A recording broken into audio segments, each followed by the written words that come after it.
À la fin de leur deuxième dîner en tête-à-tête, William met de la musique et invite Lola à danser.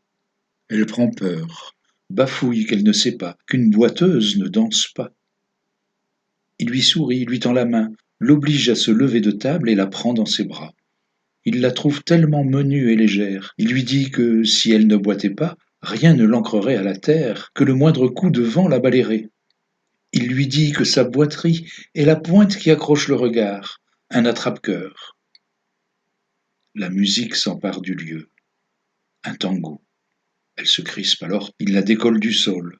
Il la porte, il l'entraîne, et elle finit par s'abandonner à la sensation délicieuse de se sentir enveloppée, soulevée, enlacée.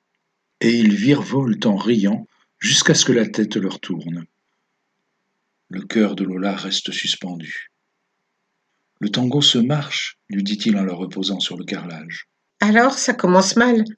Les pas sont glissés très près du sol. Les genoux serrés se touchent presque dans la marche. Des pas glissés, je ne pourrai jamais. Elle niche tendrement son visage dans le creux de son cou à lui. Elle sent son cœur battre. Le sien est celui de cet homme qui ne la regarde plus, mais la transporte. Elle aime la chaleur et l'odeur de son corps. C'est à la fois un massif et souple un corps.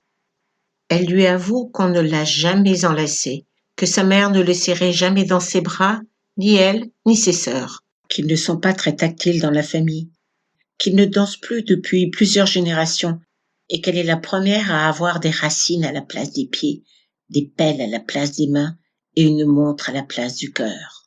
Il l'écoute alors qu'elle murmure tout ça. Et quand elle se tait enfin, il lui montre le pas de base, comme s'il n'avait rien entendu. Il ne renoncera pas.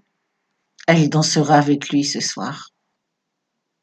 Les roses fauves, Carole Martinez, Gallimard, lecture plurielle.